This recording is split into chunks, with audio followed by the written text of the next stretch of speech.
Hi అండి, this is Triveni. Welcome back to our channel Triveni ముచ్చట్లు. అందరూ ఎలా అన్నారు? నేనైతే బాగున్నాను. మీరందరూ బాగుండాలని మనస్ఫూర్తిగా కోరుకుంటున్నాను. వీడియోనైతే చివరి వరకు చూడండి. నచ్చితే కనుక లైక్ చేయండి, ఛానల్ సబ్స్క్రైబ్ చేసుకొని సపోర్ట్ చేయండి. ఇంకా వీడియో సంగతికి అయితే వెళ్ళిపోదాము. ఇది వచ్చేసి ఈవినింగ్ బ్లాగ్ అనమాట. యాక్చువల్గా నేను ఏంటంటే ఈవినింగ్ స్నాక్స్ అంటూ ప్రత్యేకంగా ఏమి చేయను అనమాట. ఫ్రూట్స్ కట్ చేసి ఇచ్చడం కానీ, మిల్క్ షేక్స్, జ్యూసెస్ కానీ ఇలా లిక్విడ్గానే ఇస్తూ ఉంటాను. స్నాక్స్ అంటూ ప్రత్యేకంగా పెట్టను అనమాట పిల్లలకి. ఎందుకంటే మా డిన్నర్లు ఎర్లీగా అయిపోతాయి. 7:30 to 8 లోపు అయితే డిన్నర్ అయితే కంప్లీట్ చేసేస్తాము. అందుకని చెప్పేసి కొంచెం గ్యాప్ కావాలని చెప్పేసి ఆ టైంలో ఫ్రూట్ జ్యూస్ కానీ ఇలా లిక్విడ్స్ కానీ ఫ్రూట్స్ కానీ ఇస్తూ ఉంటాను అనమాట. కాకపోతే ఈరోజు ఏంటంటే సేమియా చేశాను. పాలకు బదులు సేమియా చేద్దాంలే అని చెప్పేసి సేమియా చేశాను. ఇక ఈరోజు అయితే బాబుకి అయితే ఎటువంటి యాక్టివిటీ క్లాసెస్ లేవు, పాపకున్నాయి. వాళ్ళకి యాక్టివిటీ క్లాసెస్ దించేసిన తర్వాతే నేనైతే ఎప్పుడు పని అయితే స్టార్ట్ చేస్తాను. అప్పుడైతే బండి లేకపోవడం వల్ల వాళ్ళతో పాటే అక్కడ ఉండి వచ్చేదాన్ని. అప్పుడు నాకు చాలా టైం వేస్ట్ అయ్యేది. అన్నీ చేసేసుకొని త్వరగా అక్కడికి వెళ్ళి కూర్చునేదాన్ని, వాళ్ళు అయ్యేదాకా వెయిట్ చేసేదాన్ని. కాకపోతే ఇప్పుడు మనకి బండి ఉండడంతో వాళ్ళు దింపేసి మళ్ళీ వచ్చి మిగిలిన పనులన్నీ చేసుకుంటూ ఉంటానన్నమాట. పిల్లలున్న ఇంట్లో ఏంటంటే ఎన్నిసార్లు ఎన్ని క్లీన్ చేసినా సరే మళ్ళీ యథావిధిగా అయిపోతూ ఉంటాయన్నమాట. మా సోఫాని అయితే మేము ఎన్నిసార్లు సర్దామో నాకే తెలియదు. నాతో పాటు మా బాబు కూడా అలాగే సర్దుతాడు. వాడు కూడా అత్తమాను సర్దుతూ ఉంటాడు. అన్నీ ఎక్కడొక్కడ సర్దేసి ఒకసారి గచ్చులు అయితే క్లీన్ చేసేస్తానమాట. ఇంకా పైన అయితే తుండండి, పైన అయితే 2 బెడ్రూమ్స్ ఉన్నాయి కదా, అదైతే క్లీన్ చేయను. ఓన్లీ కింద వరకే క్లీన్ చేస్తాను. హాలు, కిచెన్, ఇంకో బెడ్రూమ్ ఉంది కదా, అది ఇవి వరకే క్లీన్ చేస్తాను. పైకంటే మేము వెళ్ళాం అసలు. ఇంకా నైట్ పడుకోవడానికి తప్ప మళ్ళీ వెళ్ళము. ఉదయం వచ్చేస్తాం కదా, వచ్చేసిన తర్వాత అన్నీ నీట్గా చేసేసి వచ్చేస్తాను.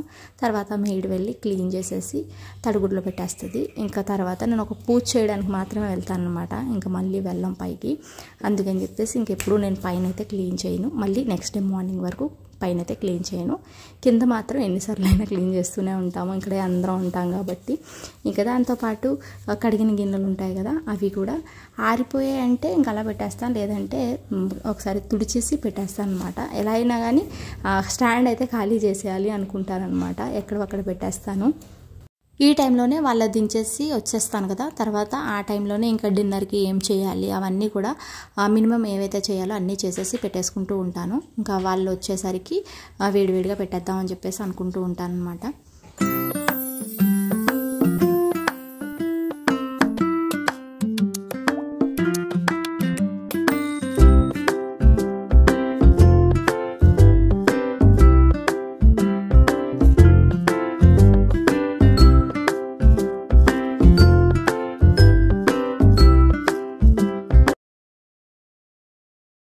ఇంక ఈరోజు అయితే నాకు నెయ్యి చేసుకున్న పని కూడా ఉంది, అది కూడా చేసేస్తున్నాను. నేనైతే ప్యాకెట్ పాలే తీసుకుంటాను. ప్యాకెట్ పాలతోని వచ్చే మిగడంతా కలెక్ట్ చేసి నెయ్యి అయితే చేస్తాను. నేనైతే పాల మిగడతో నెయ్యి చేస్తాను అనమాట. ఆ పాలని మరిగించేసి ఫ్రిడ్జ్లో పెట్టేస్తాను. అప్పుడైతే మనకి ఒక మందపాటి దలసరితో మిగడైతే వస్తుంది. అదైతే కలెక్ట్ చేస్తాను అనమాట. చూసారు కదా, ఇక్కడ నేను వేడి నీళ్ళు పోసాను. అక్కడ ఏంటో చెప్తాను, ఇది ఒక చిన్న టిప్. నేను ఫ్రిడ్జ్ నుంచి తీసిన వెంటనే డైరెక్ట్గా నేను వెన్న చేసేస్తున్నాను అనమాట. ఎప్పుడు ఫ్రిడ్జ్లోంచి తీసిన వెంటనే వెన్న చేస్తే అది రాదనమాట. అది రూమ్ టెంపరేచర్కి రావాలి, అప్పుడే అది వెన్న వస్తుంది. ఒకవేళ ఇలా మనకి అర్జెంట్ వెంటనే చేసేయాలి అని అనుకుంటే మాత్రం రూమ్ టెంపరేచర్కి రావాలంటే కొంచెం వేడి నీళ్ళు పోయాలి. అప్పుడు అది కూలింగ్ అంతా పోయి రూమ్ టెంపరేచర్కి వస్తుంది. అప్పుడు మనం బ్లెండ్ చేసినట్లయితే చక్కగా వెన్న వచ్చేస్తుంది. ఈ వెన్న అనేది ఇలాగా మనం మిక్సీలో అయినా సరే సేమ్ టిప్ యూస్ చేసుకుంటే అయితే వచ్చేస్తుంది అనమాట. మనం ఎండాకాలంలో అయితే కనుక బయట టెంపరేచర్ అనేది బాగా ఎక్కువగా ఉంటుంది కదా, అప్పుడు మనం ఐస్ క్యూబ్స్ కానీ చల్లని వాటర్ కానీ వేస్తే వెన్న అనేది బేగా వచ్చేస్తుంది అనమాట. ఇది సీజన్ బట్టి మనం ఈ టిప్ అనేది యూస్ చేసుకోవచ్చు. చలికాలంలో అది రూమ్ టెంపరేచర్ త్వరగా రాకపోయినా, లేదంటే ఎండాకాలంలో టెంపరేచర్ ఎక్కువ ఉండి వెన్న రాకపోయినా, ఇదైతే మనం ఆల్టర్నేట్ వేనీళ్ళు చన్నీళ్ళు కలుపుకుంటే కనుక చక్కగా అయితే వెన్న వచ్చేస్తుంది అనమాట.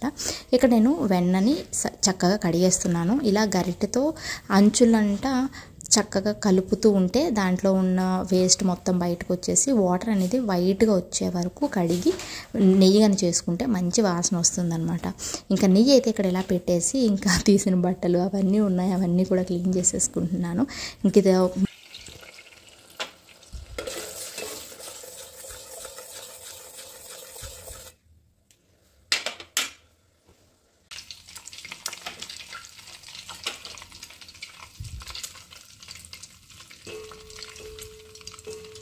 చూసారు కదా, నెయ్యి అయితే అయిపోయింది. అది ఇంకా స్టవ్ అయితే కట్టేయాలి. ఆ టైంలో ఆ వేడికి మిగిలినంతా రెడీ అయిపోద్ది అనమాట. ఇంకా చెప్పాను కదా జొన్న ఇడ్లీ చేస్తున్నాను, టమాటా చట్నీ చేద్దామనేసి ఈరోజు డిన్నర్కి. టమాటా చట్నీ కూడా అన్నీ వేపేసుకొని పెట్టేసుకొని వెళ్ళిపోతాను అనమాట. ఈరోజైతే జొన్న ఇడ్లీ చేశానండి, చాలా బాగా వచ్చింది. అసలు అది చూస్తే కనుక ఇది రవ్వ ఇడ్లీయా అన్నంత బాగా వచ్చింది.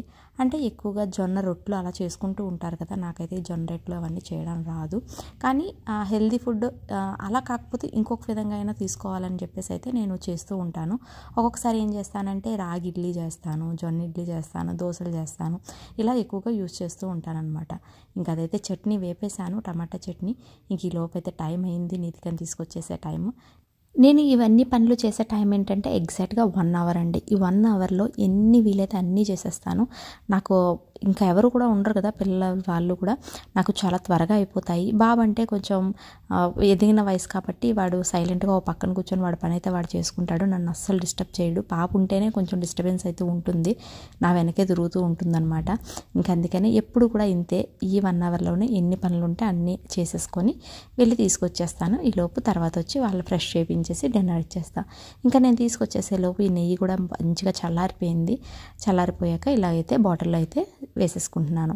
మనం ఎప్పుడైనా ఇంకా ఎక్కువగా నెయ్యి చేసుకోవాలన్నప్పుడు బెల్లం కానీ కరివేపాకు కానీ వేసుకుంటే మంచి స్మెల్ వస్తుంది. కాకపోతే ఈరోజు అయితే నేను ఏమి వేయలేదు, చాలా తక్కువ నెయ్యే కాబట్టి.